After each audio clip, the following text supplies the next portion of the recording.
stopping migrants from crossing the United States isn't something Biden thinks is a problem. He said during his campaign that the United States should be able to easily handle 2 to 3 million migrants a year, and that's what he's trying to do. Now, we're finding out in cities like Denver and Chicago, New York, etc., that it's not so easy to take in Right. many people. They have housing needs, they had food, education, all the rest of it.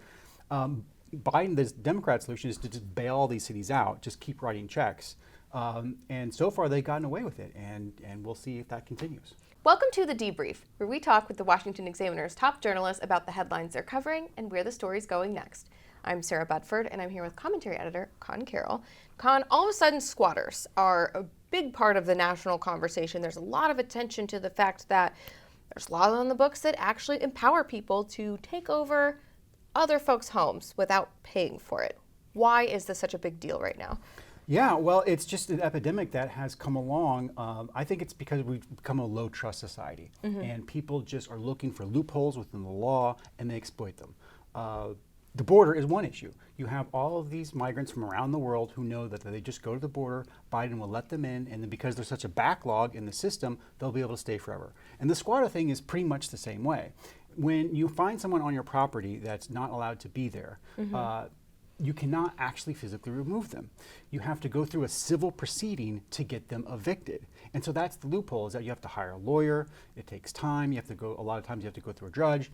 And so people have realized that if they just set up camp in these places, police actually can't do anything about it until you get a civil eviction notice from the court. But in the meantime, that could be, 6 weeks, sometimes 6 months in some states, where they get to live rent-free in your property and often destroy it.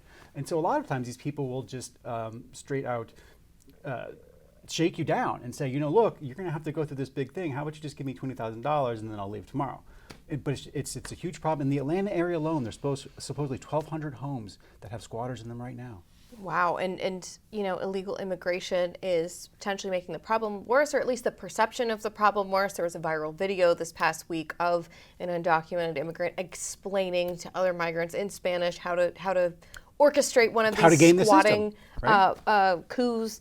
So, and Mexican President Lopez Obrador is making this problem worse, right? This illegal immigration problem. Tell us about how.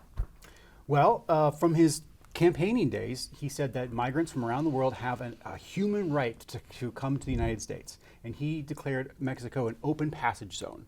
So when you come to the Mexican border, they give you papers that allow you to pass through Mexico, but only for a certain amount of time, because they expect you to then go into California.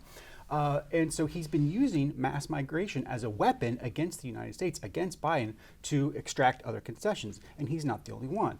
There's a socialist government in Nicaragua that has opened their visa process. So it's a lot easier to get visas to go into that country that they can then go past the Darien Gap to get up. And then you have Venezuela, Colombia. All of these socialist governments are cooperating with each other to make it easier for migrants to pass their countries, to get to Mexico, to go over to the United States and destabilize our country. And Biden has completely allowed it, done absolutely nothing to stop it.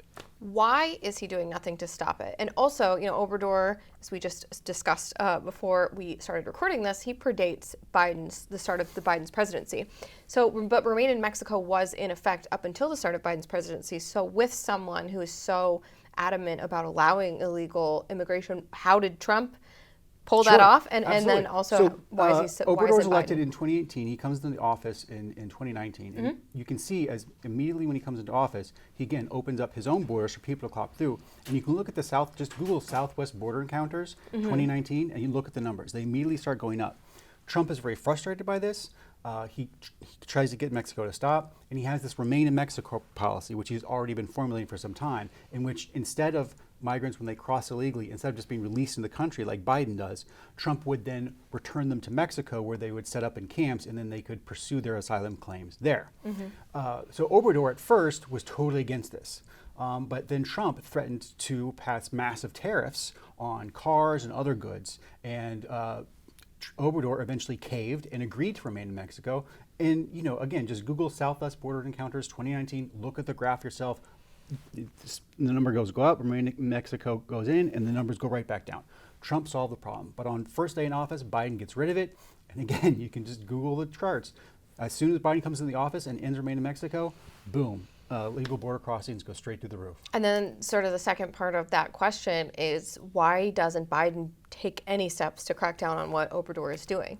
Well, remember, he just has other priorities with Mexico, with these other governments that don't include cracking down on migrants. Stopping migrants from crossing the United States isn't something Biden thinks is a problem. He said during his campaign that the United States should be able to easily handle 2 to 3 million migrants a year, and that's what he's trying to do. Now, we're finding out in cities like Denver and Chicago, New York, etc., that it's not so easy to take in Right. many people. They have housing needs, they had food, education, all the rest of it. Biden, the Democrat solution is to just bail all these cities out, just keep writing checks. And so far, they've gotten away with it, and we'll see if that continues. Well, Con, thank you so much for being here today. Absolutely. You can get more writing from Con and the rest of the commentary team at WashingtonExaminer.com.